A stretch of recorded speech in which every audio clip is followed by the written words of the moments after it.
Second year biology chapter number 1 topic regulation of heat exchange between animal and environment. आज हमने बात करनी है कि कैसे हीट जो है एक्सचेंज होती है एनिमल और उसके एनवायरनमेंट के दरमियान। इससे पहले हमने पढ़ा एंडो और एक्सो, ठीक है, रिएक्शन, ठीक है, वो कैसे एक एनवायरनमेंट से एब्जॉर्ब करता है और एक रिलीज करता है एनवायरनमेंट में। आज हम पढ़ेंगे कैसे करते हैं। तो सबसे पहले बच्चे structural adaptation, these may be long term change in subdermal fatty layer insulator or pelage, the presence of sweat gland or lung modified for panting। ये एक लॉन्ग टर्म चेंज होता है, ठीक है। इसमें जो है आप एक्सचेंज करते हो टेम्परेचर को कैसे अपनी बॉडी के थ्रू, फैटी लेयर होती है या आपके इंसुलेशन, ठीक है। इंसुलेटर वो होता है जिसमें से कोई भी चीज पास नहीं होती, ठीक है, वो फैट की एक लेयर होती है, इंसुलेटर लेयर। उसके उन्होंने कहा है इसके अंदर क्या प्रेजेंस होती है, स्वेट ग्लैंड होते हैं। स्वेट ग्लैंड आपने देखा होगा जिसके थ्रू आपको पसीना आता है, ठीक है, उसकी बात करते हैं। उसके अलावा उन्होंने कहा लंग जो है ये मॉडिफाई हो जाते हैं फॉर पेंटिंग, पेंटिंग के साथ सांस लेने के लिए, गैसेस को एक्सचेंज करने के लिए, ठीक है। तो आप जो है एक लॉन्ग टर्म जो आपका स्ट्रक्चर है आपकी बॉडी के अंदर वो क्या है, या तो आपके स्वेट ग्लैंड है, आपकी बॉडी में से जो एयर एक्सचेंज हो रही है सिर्फ दो तरीके हैं, एक तो आपकी बॉडी पोर्स में से जिसे आप स्वेट ग्लैंड कहते हैं, और दूसरा जो है बच्चा आपके लंग्स में से, उसमें से आप क्या कहते हैं टेम्परेचर और गैसेस एक्सचेंज करते हो, तो उसी के साथ आपके क्या कहते हैं टेम्परेचर भी अप एंड डाउन होता है, एक्सचेंज होता है। अब फिजियोलॉजिकल की बात करें तो रेगुलेट आपका जो ब्लड है, कभी कभी कोई एक्सरसाइज करने से आपकी बॉडी आपको वार्म हीट अप फील होती है, गर्म फील होती है, उसे कहते हैं कि खून का गर्म हो जाना या गर्दिश करना, ठीक है। तो उन्होंने कहा ये जो रेगुलर ब्लड फ्लो है स्किन में ये क्या है, ये ग्रेटर हो जाता है जब फ्लो इन अ वार्म, जब गर्मी मिलती है तो ब्लड का फ्लो जो है वो तेज हो जाता है गर्मी में उसका फ्लो। और क्या कहते हैं उसमें जो हीट और वो क्या कहते हैं डिस्पाइट द हीट और लोअर कर देता है यही प्रेशर। जैसे ही बहुत ज्यादा गर्मी है तो आपका ब्लड का प्रेशर जो है वो तेज हो जाएगा, लेकिन अगर उसे कोल्ड ठंड दी जाए तो वो प्रेशर जो है खून जम जाने वाली, जैसे हम कहते हैं खून जम जाना, ठीक है, वो कंडीशन हो जाती है। तो जब कोई आप हैवी एक्सरसाइज करते हो आपकी बॉडी हीट प्रोड्यूस करती है, उसमें आपका ब्लड ज्यादा रेगुलेट करता है, जैसे ब्लड ज्यादा रेगुलेट करता है तो आपका क्या कहते हैं बॉडी टेम्परेचर इंक्रीज होता है। लेकिन ऐसे ही अगर कोल्ड है तो आपकी बॉडी का टेम्परेचर जो है वो कम हो जाएगा, ठीक है। Also the activity of certain muscle, इसके अलावा आपके कुछ मसल्स भी हैं उसकी वजह से भी आपकी बॉडी का टेम्परेचर जो है वो होगा। Activation of sweat gland is done evaporating cooling, ऐसे ही जब आपकी एवापोरेशन होती है स्वेट ग्लैंड, आपका जो पसीना खारिज होता है आपकी बॉडी से तो स्किन के ऊपर वाली सरफेस पे आ जाती है, जब वहां से कोई चीज जो है हवा में गैस बन जाती है लिक्विड का तो उसे हम एवापोरेशन कहते हैं, तो उसमें आपको कूलिंग इफेक्ट फील होता है, ठंडक महसूस होती है, उसके बारे में बात की है।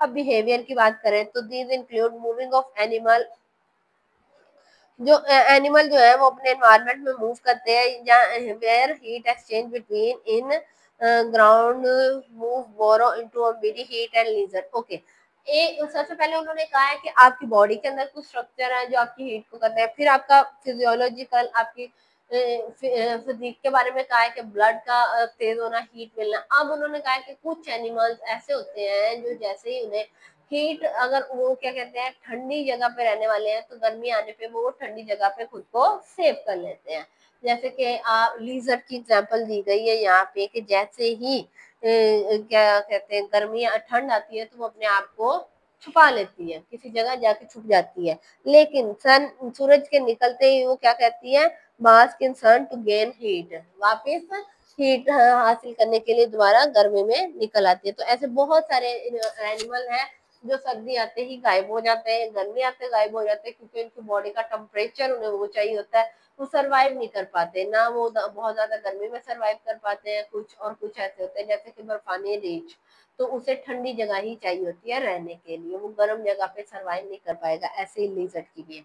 ये हमने पढ़ लिया। अब हम मैमल्स की बात करते हैं। एनिमल ह्यूमंस में क्या होता है, मैमल जो है उसमें ह्यूमन आते हैं तो अपनी बॉडी का टेम्परेचर जो है एक नैरो रेंज, एक रेंज है, उसने अपना टेम्परेचर उतना ही रखना है। तो वैसे तो 37 सेल्सियस है, लेकिन अगर 36 टू 38 हो जाए तो ठीक है, इट्स ओके, इससे ज्यादा नहीं होना चाहिए, ठीक है, क्योंकि इनकी नेचर क्या है एंडोथर्मिक करेक्टरिस्टिक है।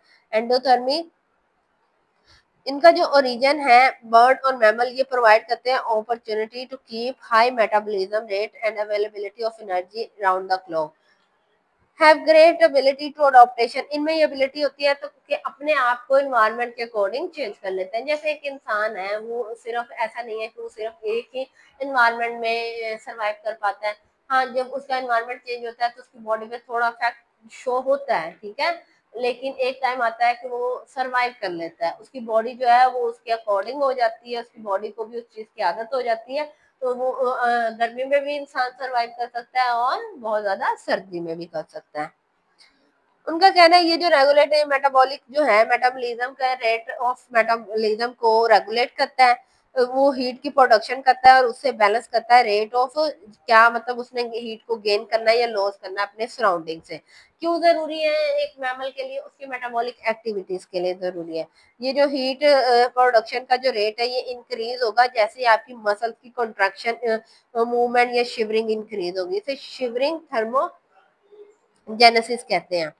ये शिवरिंग थर्मोजेनेसिस की डेफिनेशन है। इसके बाद उनका hormone trigger the heat production, वो हार्मोन जो हीट की प्रोडक्शन को इंक्रीज करते हैं वो कौन से हैं? थायराइड हार्मोन है, और उसको हम नॉन शिवरिंग कहते हैं, ठीक है। कुछ मैमल जो है वो process brown fat specialise for rapid heat production, उनके अंदर क्या होता है? ब्राउन फैट होता है ताकि बहुत ज्यादा हीट की प्रोडक्शन कर सके। हीट की प्रोडक्शन क्यों जरूरी है? उनकी मेटाबॉलिक एक्टिविटी के लिए। मेटाबॉलिक क्यों? एंजाइमेटिक एक्टिविटी के लिए। एंजाइमेटिक एक्टिविटीज होंगी तो उनकी बॉडी में रिएक्शन होंगे, ठीक है। In over production of heat, अगर हीट की प्रोडक्शन ज्यादा हो गई है तो it is dissipated through expose service by increasing blood flow और एवापोरेट कूलिंग। तो इसको आप कैसे कम कर सकते हो? ब्लड के फ्लो को ज्यादा करके या एवापोरेशन के थ्रू, कूलिंग इफेक्ट प्रोड्यूस करके। मैमल में उनका ये ऑब्जर्व किया गया है कि स्किन जो है वो अडॉप्ट एज अ ऑर्गन, उनकी स्किन है वो थर्मोरेगुलेशन ऑर्गन है। आपकी स्किन है वो अब्जॉर्ब करती है, क्या कहते हैं, हीट का जितना भी एक्सचेंज का है वो आपकी स्किन के साथ उसका प्रोसेस चलता है। अब कोल्ड टेम्परेचर और वार्म टेम्परेचर की बात करते हैं। कोल्ड टेम्परेचर में मैमल्स है वेरियस मैकेनिज्म, उनके अंदर ऐसी एबिलिटी है, ऐसा मैकेनिज्म है कि वो अपनी हीट को रेगुलेट कर सके और उसे एनवायरनमेंट के साथ एक्सचेंज कर सके, जितनी उन्हें चाहिए उतनी एनवायरनमेंट से ले सके, और अगर एक्स्ट्रा हो तो उसे एनवायरनमेंट में रिमूव कर सके। तो उनका कहना है वैसोडिलेशन एंड वैसकोट्रैक्शन अफेक्ट जो है हीट एक्सचेंज और कंट्रीब्यूट करेगा रीजनल टेम्परेचर डिफरेंस को। एनिमल में on a cool day a human temperature may be several degree lower in the arm and leg than in the trunk where the most vital gland are situated। उनका कहना है कि अगर जब temperature कम है, ठीक है, तो जो ह्यूमन है, इंसान का टेम्परेचर जो है वो बहुत सारी डिग्री लो हो जाए। कहाँ पे? उसकी बाजुओं में, उसकी टांगों में, उसके ट्रंक में, और क्या कहते हैं मैमल्स में, चूंकि सिर्फ ह्यूमन नहीं आ रहे तो इसके अलावा भी बहुत सारे, जैसे एलिफेंट है तो उसमें ट्रंक और बहुत सारे ग्लैंड्स हैं, उसमें उसका टेम्परेचर भी कम हो जाएगा, क्योंकि बाहर सर्दी है तो बॉडी का टेम्परेचर भी इतना होगा। बहुत सारे लैंड मैमल्स जो जमीन पे रहते हैं वो रिस्पॉन्ड करेंगे to cold by raising their fur. ऐसे हैं जिनको अल्लाह ताला ने फर दी हुई है, ठीक है, वो अपने आप को, जैसे बहुत ज्यादा सर्दी होती है, अपनी बॉडी को फर से कवर कर लेते हैं, ठीक है। ट्रैपिंग द थिकर लेयर, उसमें एक वो एक थिक लेयर होती है लेकिन उसमें से हवा पास कर सकती है। ये एक इंसुलेटर है। क्या, किस चीज को रोक रहा है ये बच्चे? ये एनिमल स्किन और सराउंडिंग को, मतलब एक स्किन है, फर जो है एक इंसुलेटर है जो बहुत ज्यादा ठंड को आने से रोक रहा है बॉडी को, उसकी बॉडी को। बाहर अगर बहुत ठंड है तो वो अपने आप को गर्म रखेगा अपनी फर के थ्रू। तो एनिमल जो है rely on the layer of fat just insulating बनीथ the, और एनिमल के अंदर एक फैट की लेयर होती है उनकी स्किन के नीचे, ठीक है, वो उनके लिए इंसुलेटर होती है। इसी तरह मैरीन एनिमल जो समंदर में रहते हैं जैसे कि वेल और सील जो है वो इनहिबिट कर सकते हैं much colder water than their body temperature है, अपनी बॉडी के टेम्परेचर से ज्यादा वो ठंडा पानी को क्या कर सकते हैं? टॉलरेट कर सकते हैं, ठीक है। उनके अंदर एक थिक लेयर होती है इंसुलेटिंग फैट की, जिसे आप बल्बर कहते हैं, जो उसकी स्किन के नीचे पाई जाती है। अब ऐसे बात करें मैमल्स में, सबसे पहले बर्ड्स में क्या होता है? फर पाई जाती है। ह्यूमंस में क्या होता है?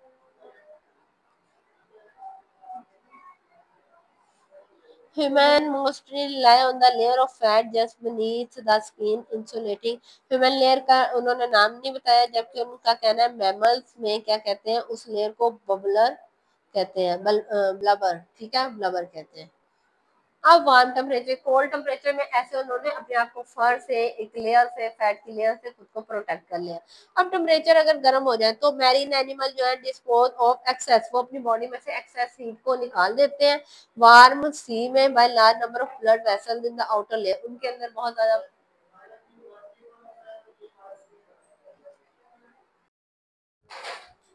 जी, वार्म टेम्परेचर की बात करें तो इसमें जो मैरीन है वो डिस्पोज करते हैं, अपनी एक्सेस हीट को निकाल देते हैं, कहाँ पे, वार्म सी में, क्योंकि उनके पास क्या होती है, large number of blood vessels होती है जो उनकी स्किन की आउटर लेयर में पाई जाती है, उसके जरिए वो अपनी बॉडी का एक्स्ट्रा टेम्परेचर निकाल लेते हैं। ये जो this dissipate the heat from the skin, इससे आपकी स्किन सरफेस से क्या होती है, हीट कम हो जाती है। इन टेरेस्ट्रियल मैमल्स में in contrast is the mechanism of evaporating cooling, जो जमीन पे पाए जाते हैं उनके अंदर एवापोरेशन कूलिंग का इफेक्ट होता है, पसीना जैसे एक्सेस हीट जो है आपकी बॉडी में से स्वेट के थ्रू निकल जाती है और फिर वो एवापोरेशन में आपको कूलिंग इफेक्ट देती है। Painting the evaporation cooling is the respiratory tract होता है पेंटिंग में, ठीक है। उसमें क्या है, रिप्रेजेंटेटिव ये किस में पाया जाता है, डॉग में पाया जाता है। जैसे उसका किसी का मुंह खुला रहना, ठीक है, मुंह के जरिए सांस लेना और सलाइवा रिलीज करना, ठीक है, इसके जरिए वो अपनी बॉडी के टेम्परेचर को करेंगे। बैट जो है वो अपने सलाइवा को और अपने यूरेन को यूज करते हैं एवापोरेटिंग कूलिंग इफेक्ट को रिप्रोड्यूस करने के लिए। अब हम फीडबैक की बात कर लें तो जो बॉडी टेम्परेचर रेगुलेशन है वो एक कॉम्प्लेक्स होमोस्टेटिक सिस्टम है, ठीक है। Homeostatic thermostat is present in the hypothalamus, a brain part. आपके बॉडी का टेम्परेचर जो है ये कौन कंट्रोल करता है, हाइपोथैलेमस कंट्रोल करता है, जो आपकी ब्रेन का एक हिस्सा है, ठीक है। ये रिस्पॉन्ड करता है जैसे ही टेम्परेचर चेंज हो या ज्यादा हो जाए या कम हो जाए, किससे 37 सेल्सियस से ज्यादा या कम हो, तो ये जो हाइपोथैलेमस है फौरन रिस्पॉन्स करेगा। इन केस तो अगर टेम्परेचर इंक्रीज हो गया है, 37 से ज्यादा हो गया है, तो वार्म टेम्परेचर जो है, कुछ सेंसिटिव थर्मोसाइट होंगे आपकी स्किन में, हाइपोथैलेमस और कुछ और नर्वस सिस्टम के बाकी हिस्से जो है वो सिग्नल देंगे आपकी बॉडी को कि टेम्परेचर जो है इंक्रीज कर गया है, और ब्लड फ्लो जो है आपकी स्किन का वो भी इंक्रीज होगा, आपके अंदर खून जो है, खून का फ्लो ज्यादा हो जाएगा, ज्यादा पसीना, गर्मी आएगी, एक्टिवेशन होगी, और स्वेट जो है ज्यादा रिलीज होगा, ज्यादा एवापोरेशन होगी। ऐसे अगर कोल्ड टेम्परेचर है तो कोल्ड पे जो है रिसेप्टर जो है वो सेंड करेंगे इम्पल्स हेमोथैलेमस को, और उसके जरिए लॉस जो है उसे कम कर दिया जाएगा, टेम्परेचर को चूंकि ऑलरेडी कम है, एक्टिवेट किया जाएगा हीट कंजर्वेशन मैकेनिज्म को। इसमें वो क्या करते हैं, एक आपके अंदर सुपरफिशियल ब्लड वेसल्स हैं जो स्टिमुलेट करेंगी, कम कर देंगी शिवरिंग को, और शिवरिंग जो कपकपाहट का प्रोसेस है उसे कम कर दिया जाता है बॉडी में। टेम्परेचर इन फीवर, बैक्टीरिया और वायरल फंगस, जो वायरस है जो फंगस इन्फेक्शन काज करता है, जो कि ल्यूकोसाइट है, ये इंक्रीज इन नंबर, और जब ये बहुत ज्यादा हो जाते हैं, ठीक है, आपकी बॉडी में उसकी वजह से क्या कहते हैं, पैथोजन। पैथोजन कौन होते हैं, जो कोई भी डिजीज काज करते हैं, और ब्लड सेल जो है एक केमिकल प्रोड्यूस करते हैं, उसे पायरोजन कहते हैं, ठीक है। आपकी बॉडी के अंदर जब बैक्टीरिया या वायरल इन्फेक्शन जैसे कि ल्यूकोसाइट जो है वो इंक्रीज हो जाए, तो आपके पैथोजन या आपकी बॉडी के सेल जो है वो एक केमिकल रिलीज करते हैं, उसे पायरोजन कहते हैं। पायरोजन जो है वो डिस्प्लेस कर देता है the set point of hypothalamus, के हाइपोथैलेमस को एक सिग्नल भेजता है कि टेम्परेचर जो है उसे नॉर्मल कर दिया जाए, 37 सेल्सियस किया जाए। फीवर और हाई टेम्परेचर जो है ये भी हेल्प करता है स्टिमुलेट करने में, protective mechanism against the pathogen. अगर आपकी बॉडी में कोई पैथोजन आ गया है जिसकी वजह से आपकी बॉडी का टेम्परेचर कम या ज्यादा हो गया है, तो इसमें क्या होता है कि आपका ब्रेन जो है वो टेम्परेचर को, हाई टेम्परेचर की वजह से उसे स्टिमुलेट करता है और आपको बचाता है, जिससे पैथोजन से बचाता है। ये हमारा चैप्टर एंड हो गया, कल हम इस चैप्टर की एक्सरसाइज करेंगे। शुक्रिया, अल्लाह हाफिज।